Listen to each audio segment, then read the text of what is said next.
All right. So welcome again, and thanks for taking the time. Hopefully, San Francisco Climate Week has started out with a bang and with a great week. I saw there are a ton of great events, in-person, virtual activities. So it sounds like a great week, and I really appreciate you guys all taking the time to spend an hour and a half with us here this afternoon. We will start out with some housekeeping options, some housekeeping components, sorry. We'll quickly provide a definition of what we mean by hyperlocal climate action. We'll go into Q&A panel discussion. That will be the bulk of our time here this afternoon. And then we'll close out the event with breakout rooms for the virtual happy hour, which is a BYOB, bring your own favorite beverage. Okay, so housekeeping items. First and foremost, we are recording, so keep that in mind. Also, people, as you're entering the meeting, you will notice that you are on mute. We are going to keep people on mute except for our panelists. I'm sorry, just to minimize background noise and distractions. When we do get to the Q&A panel, you can enter your question in the chat, and we'll be pulling questions from the chat for our panelists. And that should be it for housekeeping. I'm going to actually start out with a quick poll. We'd like to know who on the call here this afternoon is an existing or potential founder or community leader or funder. So let me just bring up the first poll. And we'll give it 30 seconds or here or so to answer. Are you existing or potential grassroots founder or leader, a funder, grassroots funder, neither or both?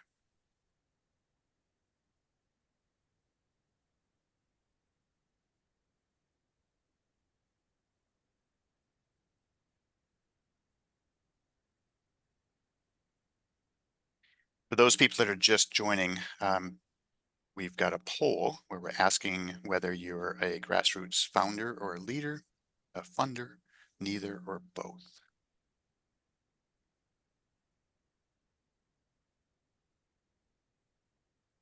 Maybe give it another 30 seconds here or so.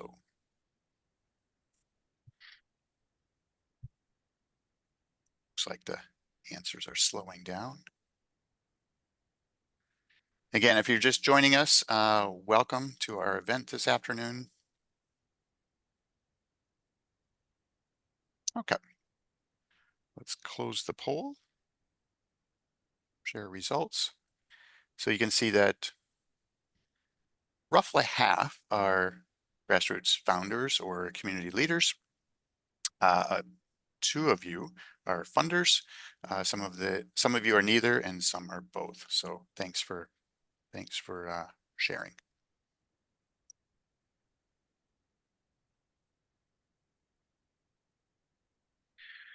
So my name is Dean Berg. I'm the co-founder and CEO of Green Community Catalyst. Green Community Catalyst is an organization that provides courses for community leaders that are looking to either build or to enhance an existing local climate action organization.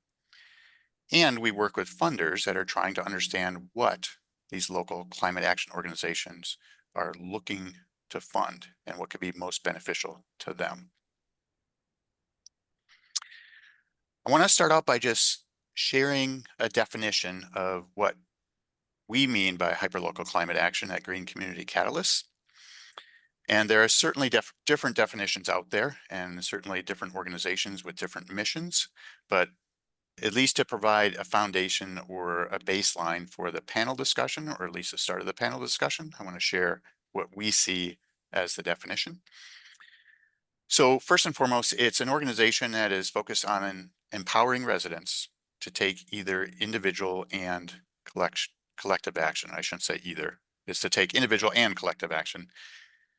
From a hyperlocal standpoint, this typically means that that organization is focused on a town or a city, maybe a neighborhood, or maybe a collection of towns or cities that are in the same vicinity, like a county. Typically, the organization is organized as a nonprofit. It's not falling within a municipal boundary. Typically, the organization has paid staff, and hence part of the reason for this panel discussion this afternoon. Typically, the organization is focused on the residential sector or focused on the residents within the neighborhood or within the town or city. After all, we, the residents, control about 65 to 85% of our carbon footprint. So having a focus on the residential sector is critically important. Most often, they're focused on mitigation versus adaptation, but there can be a blend as well. And they're focused on outreach, education, and inspiring action. In some cases, depending on the mission of the organization, there's a level of local advocacy as well. So given that definition as a baseline, again, there are different definitions and different groups have certainly different missions, but we wanted to use this as just a baseline as we get started. I want to provide 3 examples. So in Petaluma, California, there is a group called Cool Petaluma. I think a phenomenal group. I've loved their business model, their model over the years. And they were kind enough to provide a slide that shares a one-slide summary of Cool Petaluma. And they really focus on climate action from a community building perspective. Oftentimes it's at a block level or at a neighborhood level or at a social group level. And they really focus on helping people to understand what they can do by providing a clear game plan and working on team spirit. They help people understand, first of all, and not only understand, but to act in more of a collective way, because often it's hard to work in a silo and it's hard for people to get motivated if they're just doing things individually. So they really have worked on creating a collective and public action oriented culture. And lastly, they make it fun and empowering. So that's one example of a hyperlocal climate action organization. Another one that Dave, one of our panelists, helped to provide here is Bike East Bay. This is an organization that covers Alameda and Contra Costa, a total population of about 2.8 million.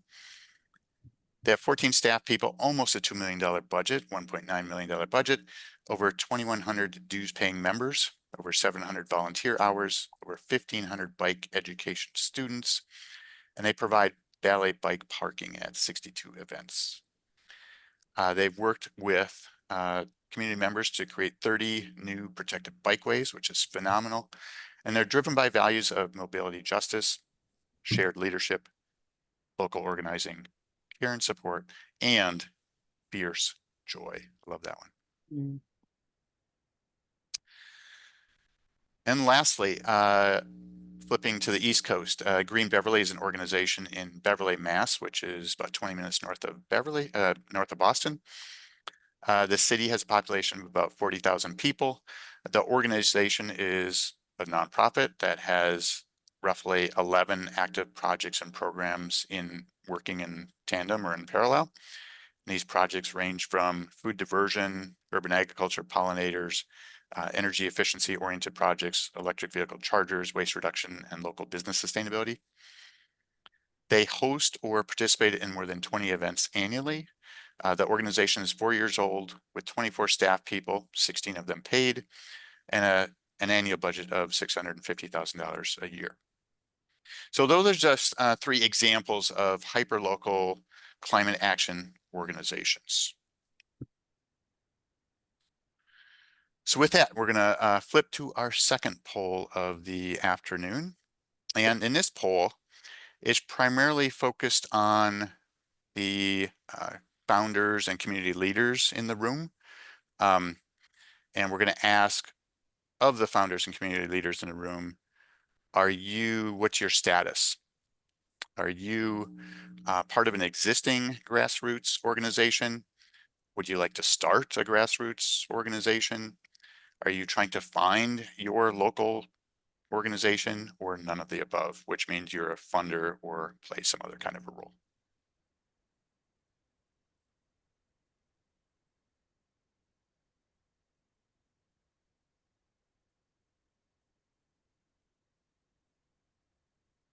give this another 30 seconds or so.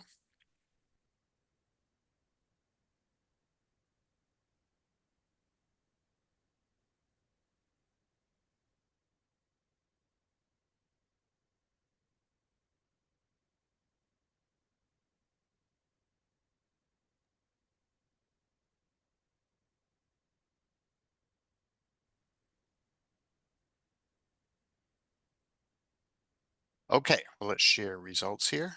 Pretty interesting. Share results. So excellent. Almost half, a little more than 40% are part of an existing, 16% looking to start. I'd like to find 16% and none of the above. So thank you all for sharing.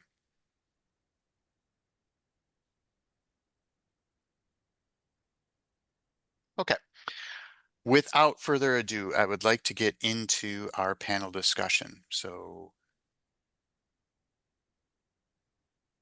Alex Wilkins, our first panelist from Cisco Foundation, is the grant manager of Cisco's climate commitment from the Cisco Foundation and Cisco's Chief Sustainability Office.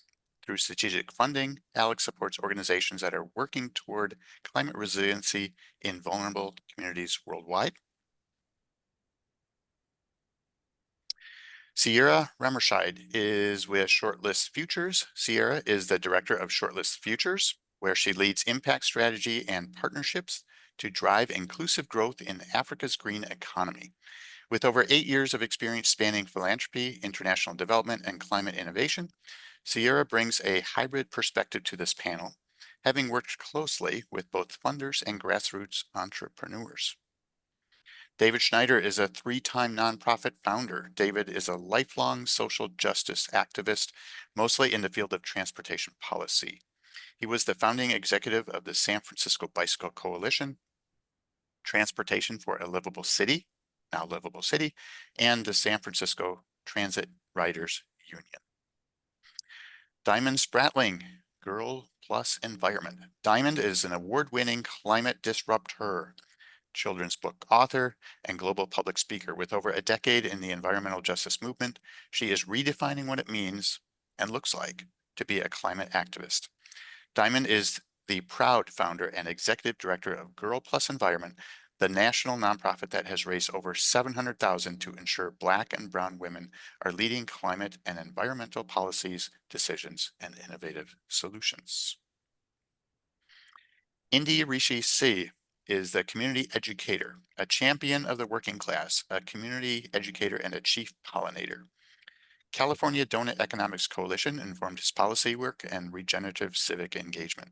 As executive director of the nonprofit Cultivating Self, Indy is reframing healthcare to include cultural medicines, food as medicine, ecological medicine, and civic literacy. Indy is a do-be leader with Cosmic Labyrinth, a collective of skilled professionals reimagining work by solving disasters through nature-based solutions and practicing self and collective care along the way. Indy has been a commissioner in local government, regularly secures business contracts with municipal and state governments, and organizes hyperlocal citizen assemblies that bring stakeholders together in a more dynamic civic spaces. Jennifer Turlick is with the Martin Trust Center for MIT Entrepreneurship. Jennifer is a technologist, a keynote speaker, published author, a climate tech investor, and entrepreneur. She is practice leader, climate and energy AI at the Martin Trust Center for MIT Entrepreneurship and a MIT Sloan Fellow. She builds, researches, and instructs AI for climate and energy solutions at MIT. Megan Chen with Urban Garden Initiative. Megan is an environmental activist, author, and social entrepreneur. She is a current senior at Stanford University studying urban studies and architectural design and pursuing a master's in earth systems. She is the founder of the Urban Garden Initiative, an international 501c3 nonprofit organization that focuses on environmental sustainability and gardening education. Sean Cherry with Philanthropy Now. Sean is a founding member of Philanthropy Now, a consulting firm supporting organizations and funders making a positive impact. He is a digital marketing expert with expertise in delivering strong and cost-effective returns for social impact organizations throughout the world. Sean has raised tens of millions of dollars for nonprofit organizations through strategic, innovative campaigns spanning numerous platforms. So with that, I am going to stop sharing and we'll get into our panel discussion. As a reminder, if you've joined us recently, please share your question or present your question in the chat box and we'll pull questions out of the chat. Okay, I'm going to start with a question. And let's see, I want to make sure we have all of our panelists unmuted. It looks like we have Dave and Indy and Megan and Jennifer that we need to unmute. So just bear with us for a few seconds.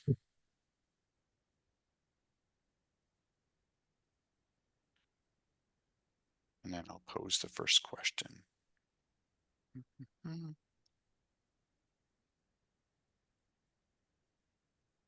Okay, Indy and Dave. Okay, all of our panelists, I believe, should be able to unmute. Excellent. Okay. The first question that we are going to start with. As a local climate action nonprofit startup, what would you say is the most important source of initial funding? Do we have any panelists that want to take a run at that one?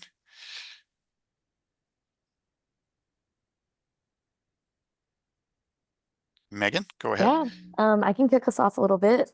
First off, just thank you guys all for being here and taking out the time and listening to these things around kind of local organizations. We're really happy to have all of you guys here. Um, so yeah, to give a little bit of context, so I run an org called the Urban Garden Initiative that's been running for a little over 6 years now. And I think one of the key things as I think back to when we first started would be really not necessarily focusing on how much funding we needed to get as an organization. And there's a lot of power in being able to start really small and really lean, and being able to kind of drive that impact forward first. I think that not only down the line has kind of a ripple effect of making it a little bit easier because you have impact and tangible metrics that you can look at, for foundations and for funders rather than I'm starting right at the beginning and I've never started an organization before and starting at, and I need the funding to kind of kick us off.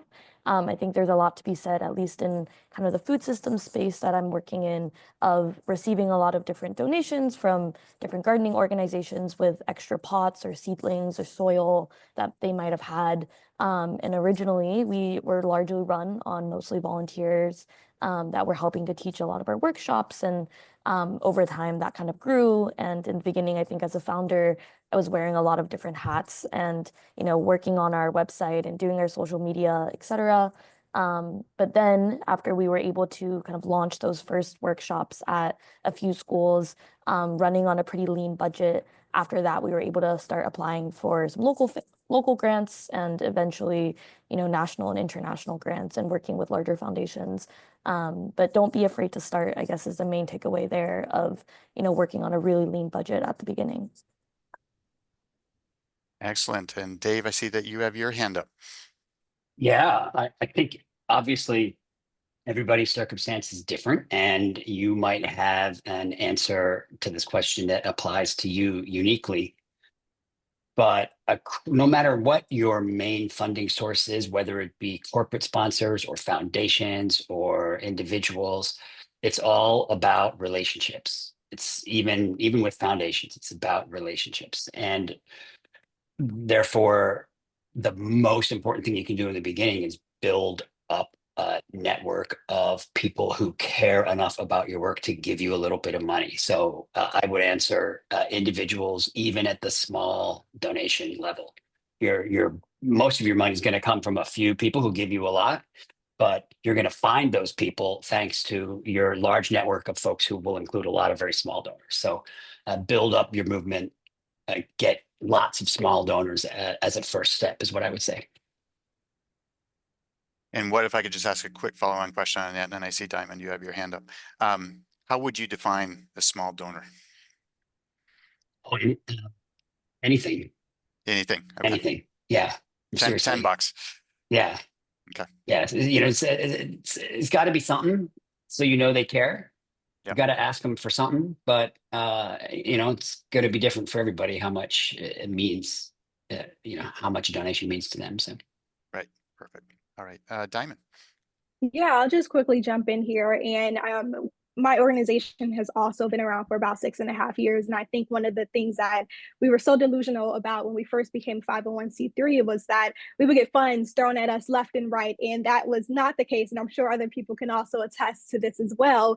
And what we kind of just noticed was that when we had to figure out what our thing was, what our program was that was going to get funding, you know, what was something that first and foremost our community needed, in that we would have the capacity to be able to give to them, that also again the funders also was interested in being able to fund. And so definitely prioritizing that programmatic funding, because a lot of times funders are going to be more skeptical to invest in a smaller, newer organization. And so that programmatic smaller grants are going to help to do that, because you probably won't get as many general operating grants at that time point. And then also, I think Dave mentioned this as well. I think that is a great opportunity at the beginning stages to get those individual donors to get very activated, that crowdsourcing, because that also shows buy-ins from funders of like, oh, you know, I may not get a huge amount of funds from you, but I have 10,000 people who gave $20, or even that fact that you have a board who gives $50 a year. I think that individual buy-in is really important.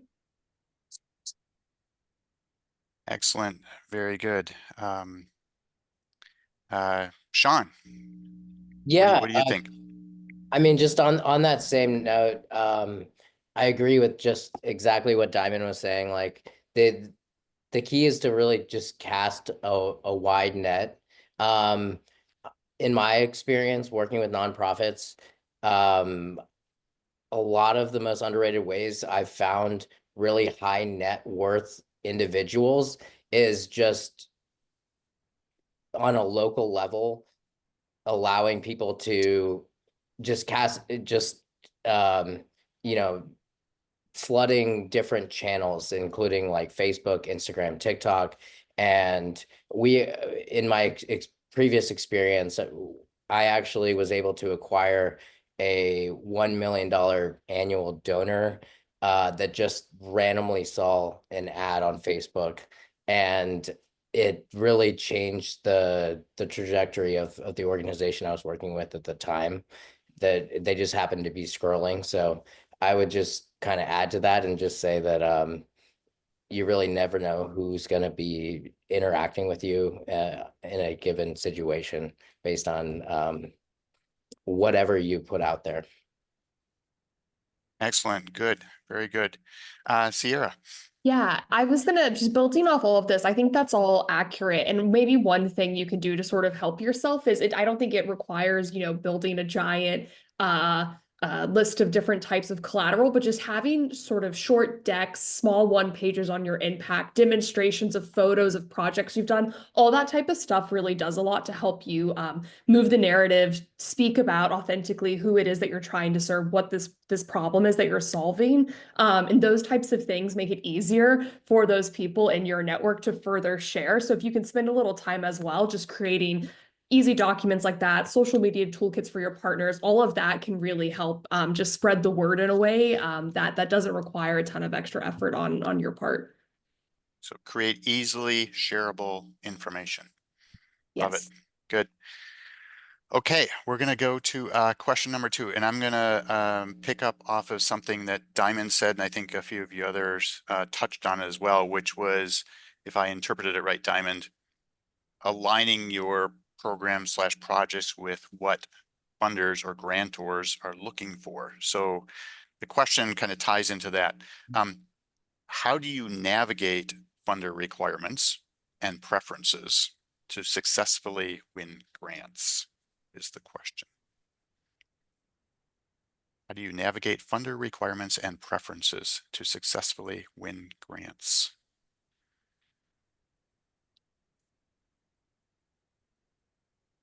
Oh, sorry, Diamond, I didn't see your No, hands you're up there. good. I just put it up there. You're good. I mean, I think the first thing that I'll say is it's so critical, especially as local community-based organizations, to stand strong on the things that our communities have actually asked for and expressed as need first and foremost. And then if there are shared values within the funder, then I think that that's definitely a conversation. But I think just being very open with funders of these are the things that we're seeing in the community, and we are also the experts in our community too, because we're the ones on the ground and we should be the ones to make that decision. But I think that there are sometimes, in many cases, tons of wiggle room as well to try to fit into that box, because again, you don't want to get into scope creep, which is something that tons of founders or just organizations get into, which basically means we're going to try everything, you know, throw spaghetti on the wall and see what works. Whatever funder's throwing out, we're going to catch it. But that a lot of times impacts your capacity and also kind of dwindles down the credibility of the work that you're doing as well. Excellent, thank you. Anybody else want to take that one? Yeah, maybe just to add to what Diamond is saying. So part of what we do as Shortlist is actually re-grant funds that we might get from a larger donor to small based organizations. So these are ticket sizes of like $5,000 to maybe up to $50,000. And what's interesting is like we'll put out a call or an EOI, right? Whatever it might be, and people often want to like write to the full funding amount and request. And I think I often have to sort of sit down with folks and say, what is it that actually uniquely you are trying to solve for that this money will help you unlock? And let's just focus and zero in on this, because if we can kind of prove this demonstration as a pilot between the two of us, the potential for us then to expand this further down the line, once you've really kind of like figured out and locked in the model that's going to work for those challenges that you might be caring about, it makes it a lot easier, I think, for me then sitting as a funder to say, okay, great. This worked the first time. We've learned these things. We've now unearthed these other challenges. Like now we're in a place where we could maybe give you more money or top up this in an additional way to further address other challenges. So I would say start small, know what your problem is, and don't let yourself get sort of distracted or overextended in pursuit of more money at first. It's not always, I think, the most helpful way actually to start to grow what you're trying to do. Excellent, excellent. If nobody else will go on to, I'm going to pull a question out of the chat. As local organizations, often under-resourced and working toward initial impact, what do you wish? Sorry, I just lost it here. What do you wish funders, financial institutions, or corporations better understood to improve and expand investment in hyperlocal initiatives? It's a long question. Did we get that, or should I reread it? You can see it in the chat too. So as local organizations, often under-resourced and working toward initial impact, what do you wish funders, financial institutions, or corporations better understood to improve and expand investment in hyperlocal initiatives? And it looks like, Indy, you have your hand up. Yeah, thank you. I think this is an interesting one because I just had a really deep conversation with somebody who organizes philanthropists and trying to support philanthropists to start investing in the right thing from that higher level. And it seems it's really important for us to start to identify how to encourage folks to be in touch with the problems rather than out of touch. And when folks are out of touch with the problem, sometimes they might even later, there's like potentiality for there to be a dissonance between what the needs of the community are versus the funding mechanisms of continuing to get those funding mechanisms happening. So I think that what would be really helpful, and that came up in our conversation, was actually creating I wish there were experiences where funders, whether it's philanthropists or it's whoever it is, a corporation, whatever, the folks making the decision spent like a week or 2 weeks and actually had like a curated experience by those local community leaders, the local folks in need, the working class folks who are kind of being impacted by the situations, and actually having like a curated experience, having dinner at their house, like finding out, well, what's their daycare situation? I mean, whatever the nuances, whether it's soil related or whatever it is, ecological related, whatever, for those funders to have an experience through a few, like, and a lived experience too. And then from that space, actually understanding the problem in a more embodied way, so that when they are referenced again, they're connecting to the stories of people rather than the numbers and the digits and the financial aspects. Like actually they're connected to the place and the people. So I'll leave it at that. I wish. Excellent. Thank you, Indy. Dave. Yeah, I want to address that question in a way that might be disappointing to the person who asked, and that is that it's more important for you. I understand that it's frustrating that they don't understand well enough the work that you do, but it's more important for you to understand what the funders' concerns are. What do they care about? Learn what they care about and talk to them about how what you do addresses their concerns. I wish they knew. I wish our funders knew what we know, but they don't. Find out how you can help meet your funders' desires and passions if you expect to get any funding from them. So I'm going to ask a follow-up on that, Dave. How does an organization go about trying to understand what the funders really care about and what the funders are looking for? Listen. I mean, there's that aphorism, regardless of your religion, it still applies. God gave us 2 ears and 1 mouth. We should engage in that proportion. Yep. Excellent. Thank you. Okay, I'm going to pull another one from the chat. This goes back to a question or two ago. The person asked, so in the beginning, if you need to share stories about your work to gain initial funding, you need to start without funding? Question mark. Kind of the chicken or the egg question. Anybody want to respond to that one?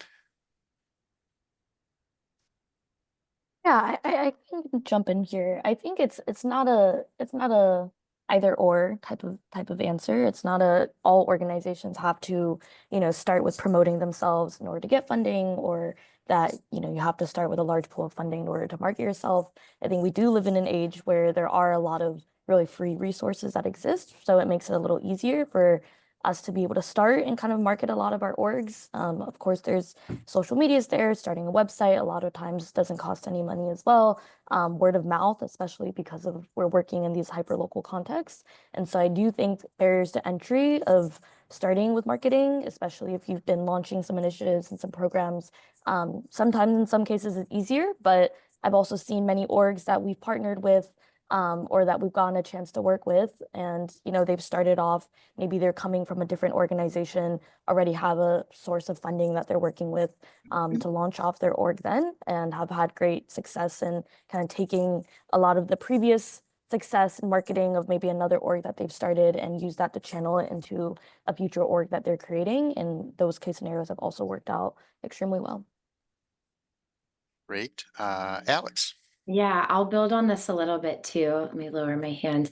I'm obviously representing one of the big corporate funders in the room, right? So I feel like not a little disconnected. I have a lot of thoughts on all of this, but just to answer acutely this question, I think every social impact endeavor, every nonprofit, every grassroots solution or climate action, whatever organization you identify with, it starts with a story in the first place, right? It's not like you're going out like, I want to do bikes by the bay, like because biking's cool. Like that's a story, but there's some reason, right? And there's some heart behind it.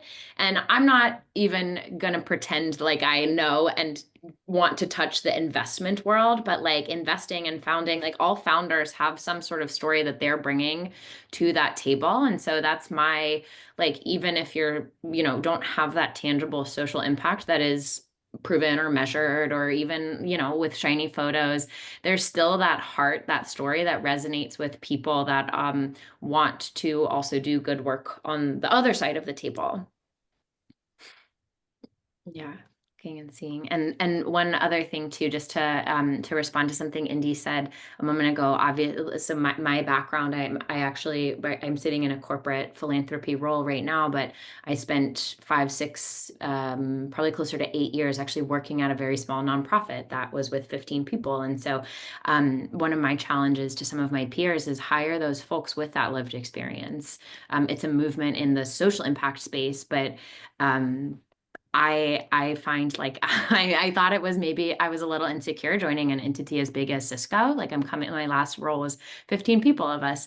But it's really, it's an asset for me to really understand and deeply like work in reciprocity with my partners because I know. And then one last thing, I find my background is in conservation ecology. So I was like in academia, one of my remits or one of the things that we fund is regenerative agriculture, which ecology is ecology, but a forest, tropical forest ecology that I was doing is different from a farm. And I read from World Economic Forum. I did all my research, like I could learn, but I spoke to a farmer. Like I went out to a regenerative almond farm here in California, and that changed everything for me. It's like, oh, this like these 2 hours that I spent talking to a farmer like gave me more than I could ever hope to wish for in like behind a computer screen. So I just want to respond to that too. It's really, really important. And I wouldn't discount inviting your donors and your funders to your farms to get on a bike. I think that will give you more than sending 8,000 emails. Excellent. Which Good. also you might just have to do. Great. All right, I want to shift a little bit. I'm going to give Jennifer a chance to talk here. You've been quiet, Jennifer. So as you probably remember from Jennifer's bio, she's focused on AI for quite some time and how AI plays a role or doesn't play a role in hyperlocal community climate action. So Jennifer, you can either take an AI response to this or a general tools response to this. How can we leverage technology in our efforts to on either side to either find funders and to align with funders' needs, or in the inverse, how can funders leverage technology to find organizations that align with their priorities? Sure, I'm happy to share about that. So, yeah, I work as practice leader of climate and energy AI at MIT's Entrepreneurship Center and build AI tools for climate innovators to do things like build financial plans, find funders, that sort of thing. They're free and open for anyone to use. So I'll pop them in the chat later in case of interest. Some of the ways I think that founders can use AI to find funders is a couple things. First, to find leads of who could potentially finance them. So asking AI or using some AI tools to find potential grant funders or other types of funding organizations. They could also use it to find similar organizations to their own and then see who has funded those organizations to help develop that lead list. They could use it to write applications or grants. And there's also some AI tools for finding applicable grants. They could use it to help build a financial plan. And then finally, they could use it to help make marketing materials like outreach emails, pitch decks, and so forth. And then on the funder side, so I used to work in climate tech venture investing. And I used AI at all different parts of the stack. And I think that funders that are funding nonprofit entities can do the same as well. I used AI for thesis development, so determining what I wanted to invest in, also for sourcing, so finding companies, selecting them, like scoring them, doing due diligence on them, writing up memos about them, and so forth. So I think funders of nonprofits can also use AI for, figuring out what they want to fund, finding relevant organizations, selecting them, and writing up materials about them. So those are some of the ways. Excellent. Does anybody else want to talk about tools or technology, whether it's AI or other tools relative to fundraising? Sean, do you want to talk about digital fundraising? Absolutely. I'm happy to. Yeah, so in my experience, I took an organization that was raising less than $100,000 a year to over $5 million annually through digital fundraising. And it was really just focusing in on messaging and leveraging simple tools to try to engage an audience. And so I would say that the main the main focus would be to kind of put a face behind any sort of fundraising campaign. And I could go into, I would say that I can use a specific example where we were trying to raise money for protecting 100,000 acres of land in Argentina.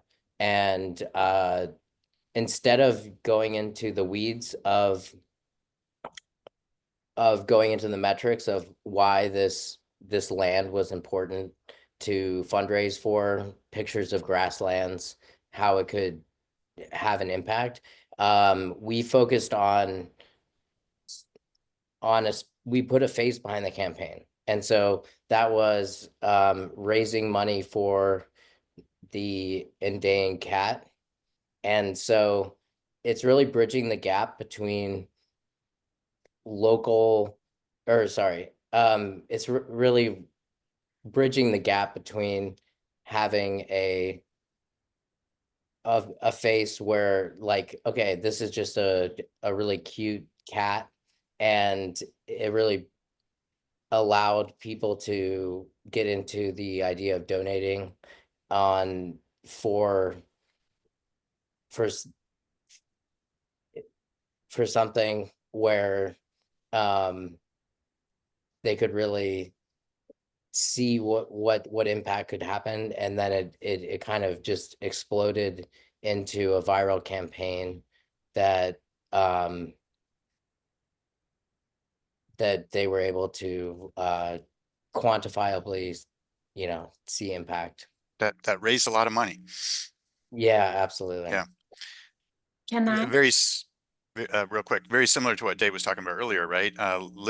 Understanding what the funder, in this case, individual donors, understanding what they care about and what they're going to respond to, right? As opposed to getting into the weeds of all the great stuff that you're doing, understanding the other side, understanding what the funder is really interested in, what they're really looking for. Absolutely. Nice. Ciara, or Alex, I'm sorry. Yeah, sure. I just feel obligated to comment on the technology question representing Cisco and like Silicon Valley.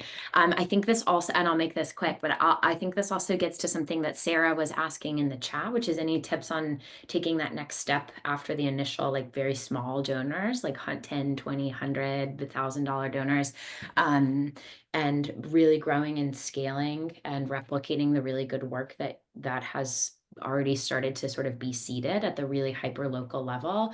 At Cisco and a lot of other like corporate tech funders where I am in Silicon Valley, really take a keen eye towards how can technology, whether it's AI or anything else, whether it's related to Cisco tech, very agnostic, but how is that really a tool to grow the work that is already happening, to make it more efficient, maybe more equitable, really seeing technology as a tool when and where it's appropriate. And so I'm also, with my background in ecology, anthropology, understand that sometimes tech can do harm, and so it's not always appropriate, right? And so that's where I also would really recommend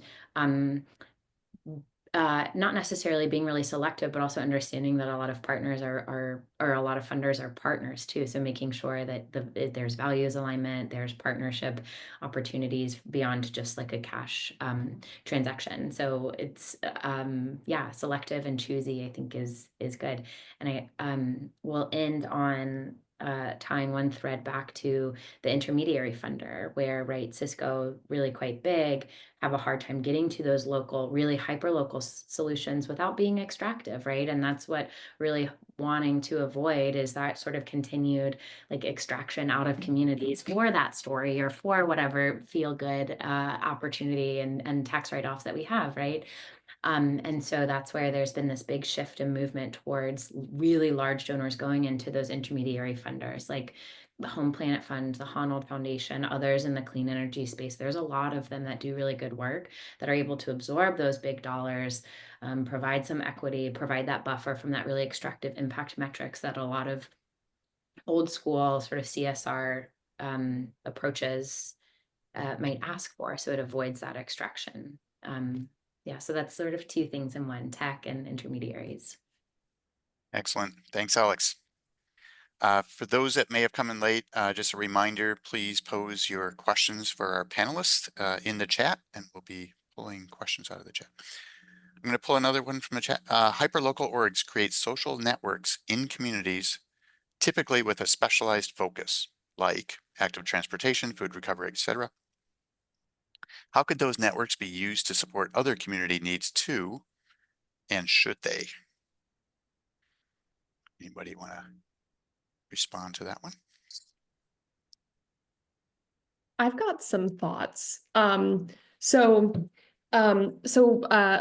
Prior to my job at Shortlist, I was working at the Rockefeller Foundation on our power and climate team, originally just the power team. And the reason I bring that up is I think we often used to think about our work in sort of siloed domains, right? It was like this side of the foundation is working just on climate resilience or adaptation mitigation, and we're working on increasing energy access and building, you know, solar, wind, hydro, renewable solutions, right, in parts of the world that don't have access to this.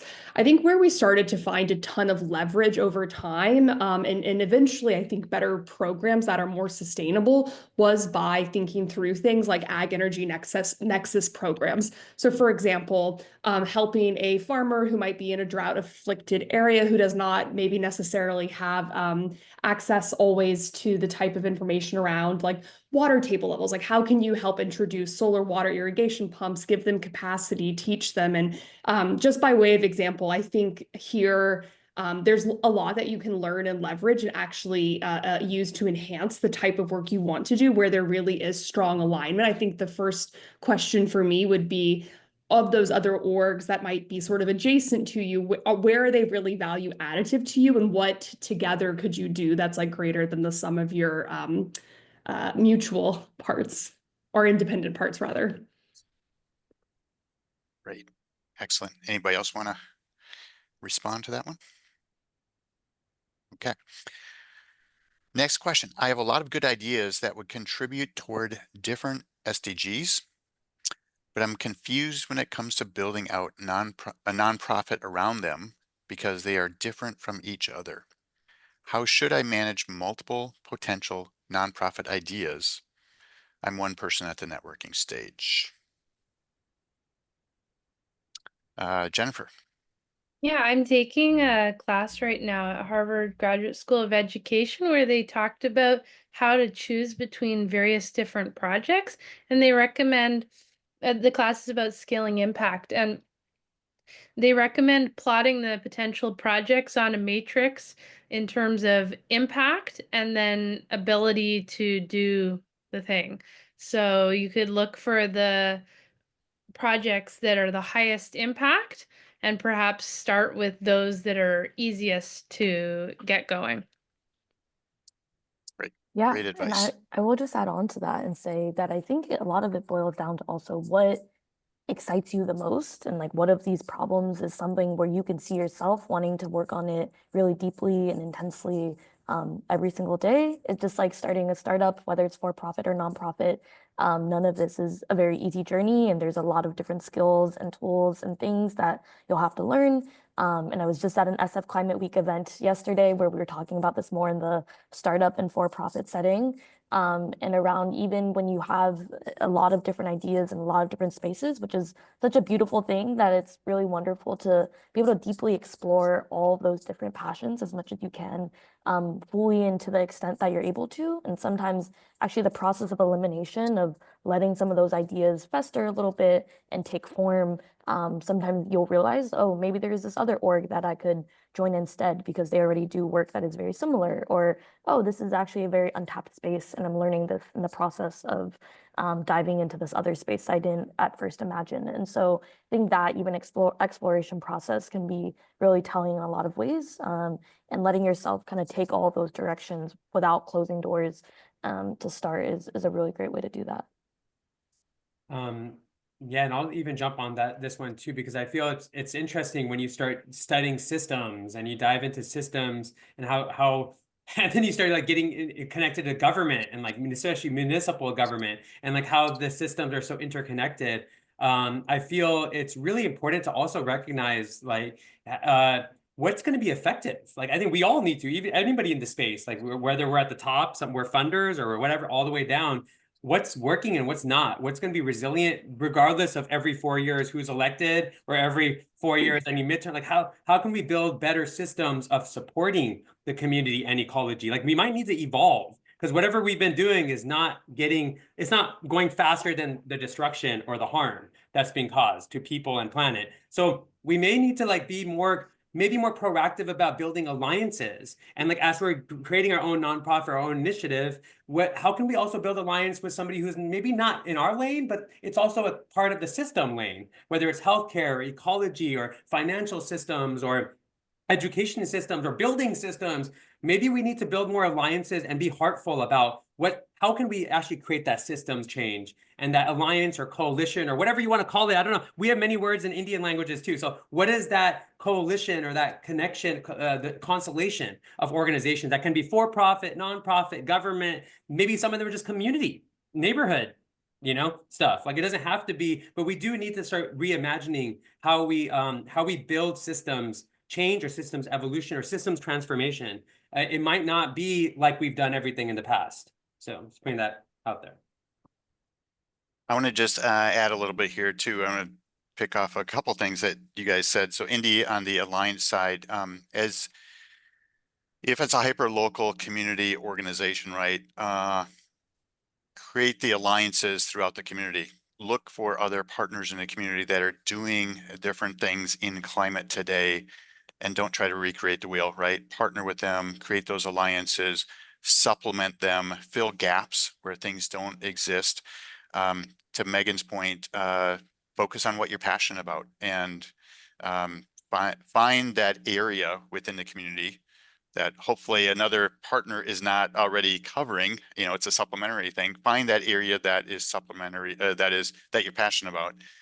Last thing I'll say is, and I'll go back to it in the stream here, I saw some questions about, well, wait a minute, we can't just focus on mitigation. We also need to focus on adaptation. We also need to focus on resilience. And different organizations have different missions, right? But this is directly to this question. How can you create a nonprofit around SDGs or different topics or different aspects of resilience when they're so different from each other? And I would just have a word of caution here, kind of back to Megan's, focus on what you're passionate about. Don't try to do everything. You can't, in my opinion, you can't cover the entire climate action spectrum with one nonprofit. I mean, you need to find, especially as you're going out to funding, especially as you're starting out, you need to make sure that everybody in your organization is coalescing around a certain topic and not being divergent and really being scattered across a number of different areas. So that's my only word of caution, especially when you're getting started. Okay, let me move on to another question here. Okay, so starts out, this is a great question. The sense I have here is that climate is a thread that weaves through all other verticals, including crisis response, humanitarian, disaster relief. Adaptation and resilience is a very hot topic right now, in my opinion, and channels of funding are opening up. So I guess just anybody have a response to that? I do, but that was my comment. So I can elaborate. I'm sorry. Yeah, I think you were responding question, to somebody. Yeah, I can respond to myself. This is a beautiful question, and I think about this so much. So Cisco Foundation, I'm just only speaking from our perspective, historically have channels of education, economic empowerment, crisis response, humanitarian relief, food, water, shelter, very classic, like corporate CSR, right? It's so easy to see how climate action could weave through any of those verticals, if you want to call them that, right? we now have an explicit climate action focus. And I spend a lot of my time working with my peers, internal colleagues and externally. What is that intersection between all of this work where, yes, climate could and should be its own like explicit thing that you do, but there's just like in this world where you can't really do anything without having a tech focus, or most things really. I think that is how climate and sustainability and our relationship with the natural world is, where really every single thing, any sort of social impact area has a sustainability or has a climate story in some way, whether it's workforce or education, crisis response, most especially because I've also been participating in San Francisco Climate Week, and I heard someone say, like, philanthropists, right? If you're waiting for a rainy day to do climate work, it's raining. It's raining. Like, the crisis is here. So how do we open up those channels quickly? So I think adaptation, resilience, yes, mitigation to make sure that this, like, the crisis doesn't worsen, but it is here, and the most vulnerable people around the world, women, farmers, people of color, though, like, their island communities are already currently affected. So it's time to do adaptation right now. Well, Sean.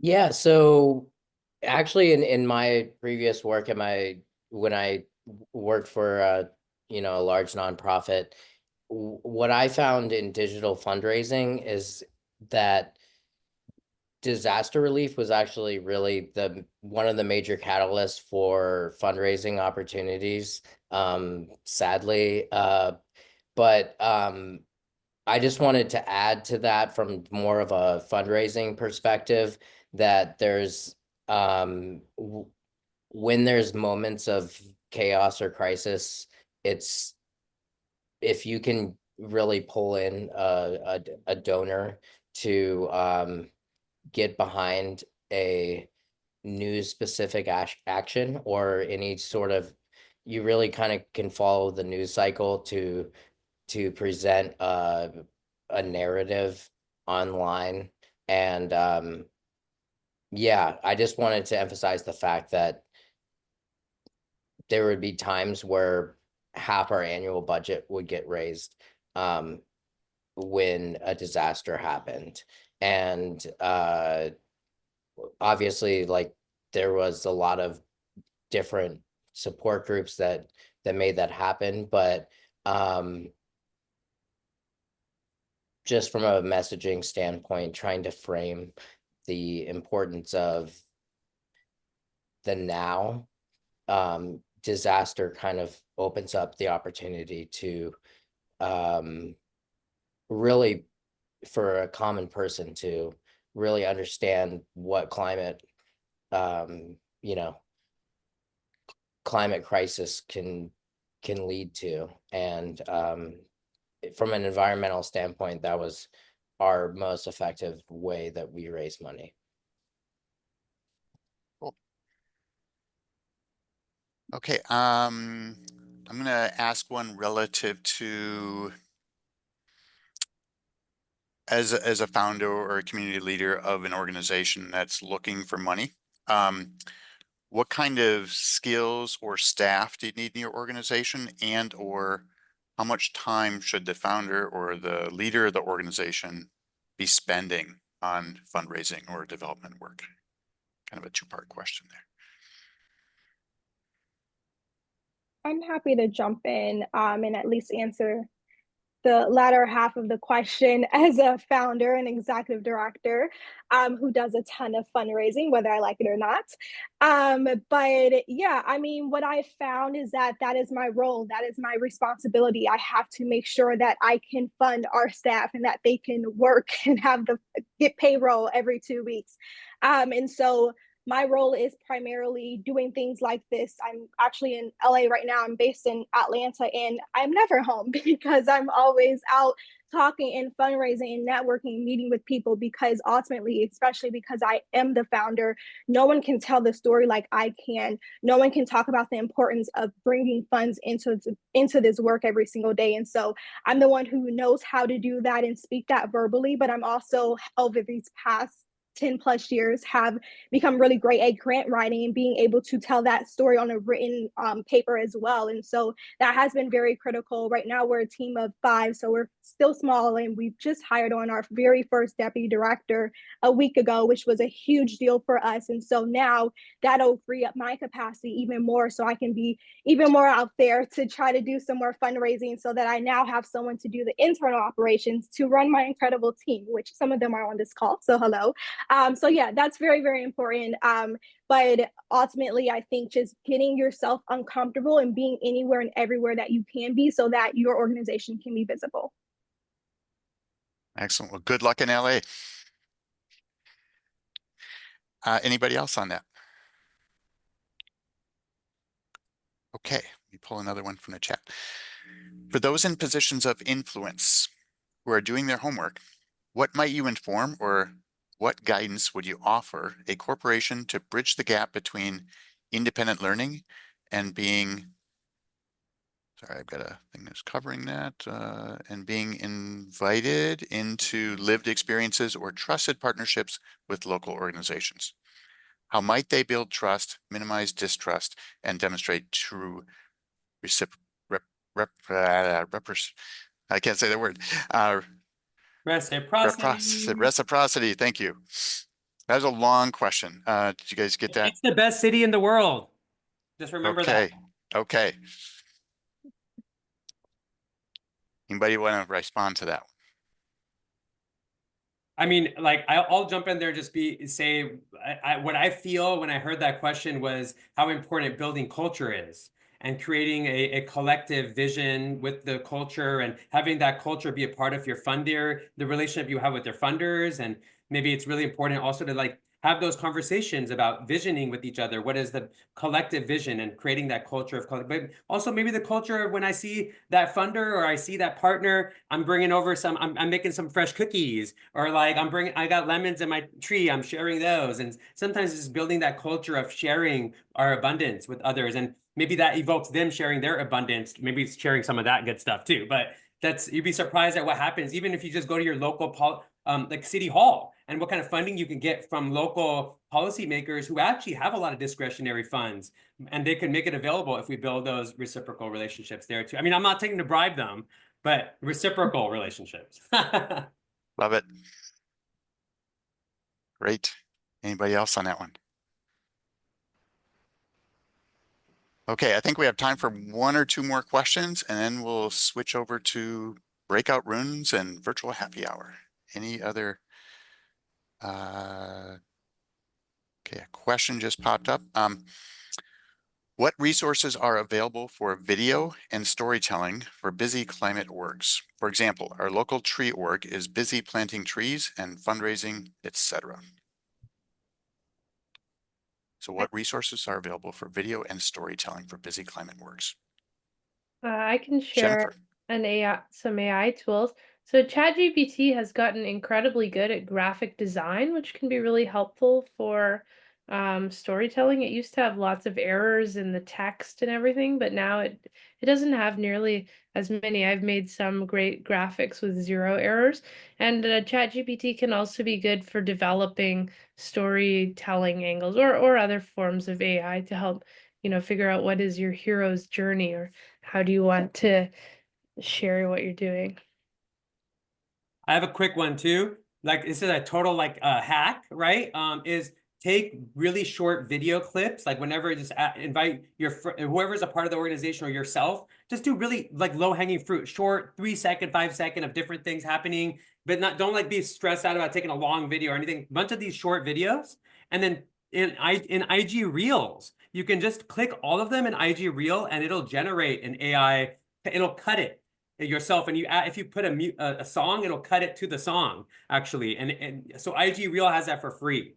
So just that's like the easiest thing, and then you can download that and put it on the LinkedIn or put it in your YouTube or whatever you want. But that's a really easy kind of free hack you guys can do, and it edits for you, so I don't have to even worry about the editing. Great, excellent. Okay, one final question. Indy, there was a question in the chat about what what was the app you use? I don't know if you, IG Reels. Okay, great. Final question. So how hard is it, or what is the right approach to getting funds for general operating expenses? It's generally, I think, harder to get general operating expense funds. So what have people found as the best approach to getting operating funds?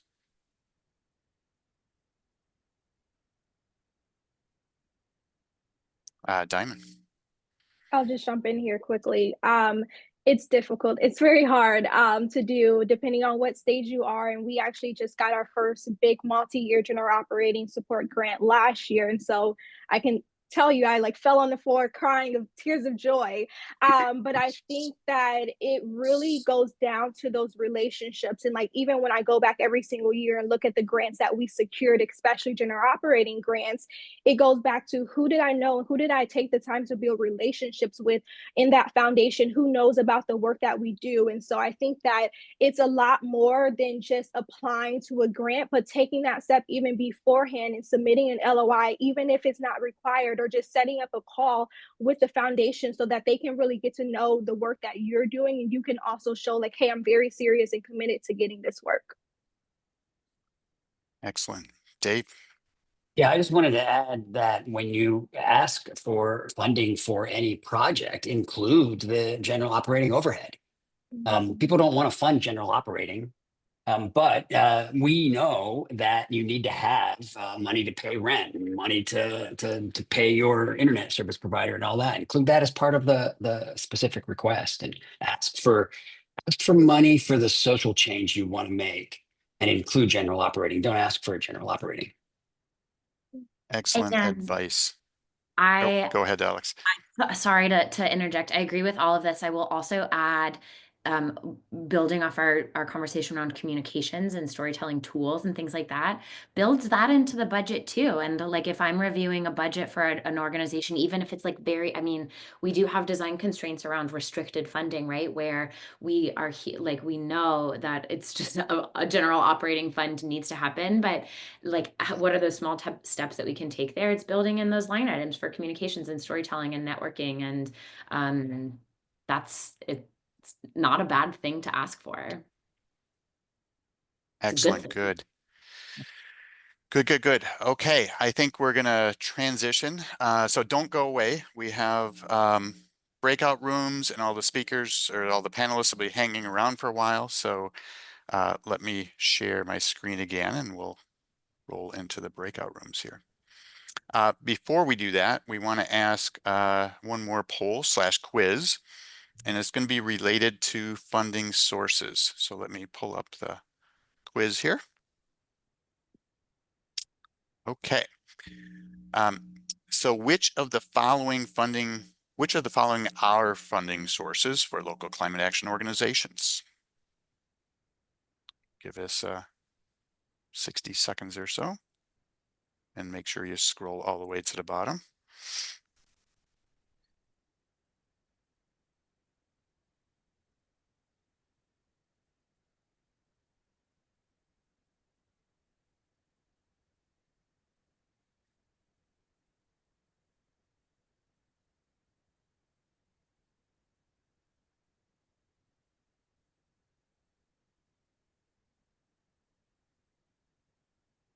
Okay, another 15 seconds.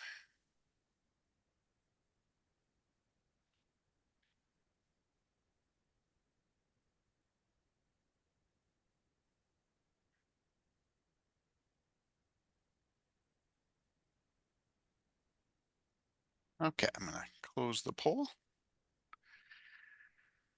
Okay, yes, all of the above. There are many different options to fundraising, tons of different options for fundraising. So that's one of the challenges, right? Is what approach do you take? And it's different for every organization. Every organization has a slightly different mission. You're in a slightly different geography. You have a slightly different audience, and your fundraising approaches will be different depending on your organization and your mission. If you want to learn more about this, we provide a funding local climate action course. The next cohort is starting June 1st. And feel free to go to the website link that you see below to get more information on that. Okay, we're also going to post any unanswered questions. We'll try to answer any unanswered questions from the chat that we did not get to this afternoon. And we'll post that on this page on the website as well. Give us a few days, maybe upwards of a week, and we'll have those posted. So check those out. And the recording will be on that page as well.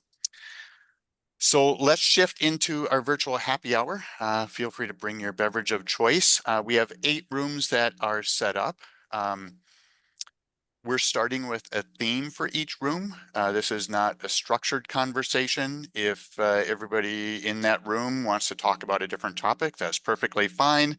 This is really a networking opportunity, a free-flowing conversation kind of an opportunity. And each of the panelists will be assigned one of the rooms, and you can see the different themes in the different rooms here. So let me open up our breakout rooms. For those of you that you can self-select your own breakout room.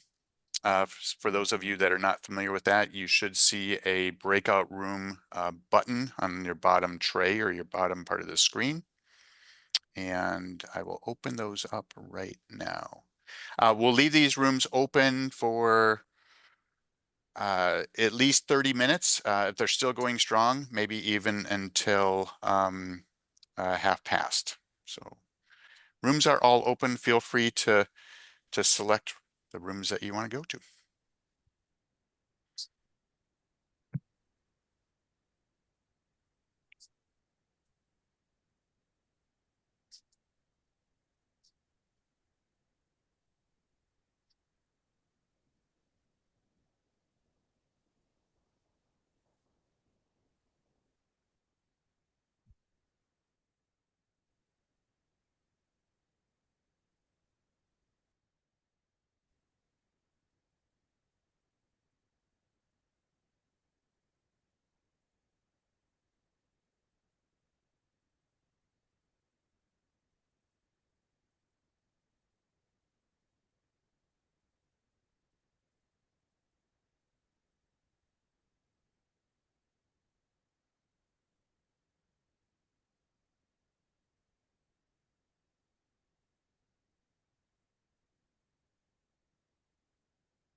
Yeah, for those of you that have not yet found the breakout rooms, they may be under the More button on your bottom tray.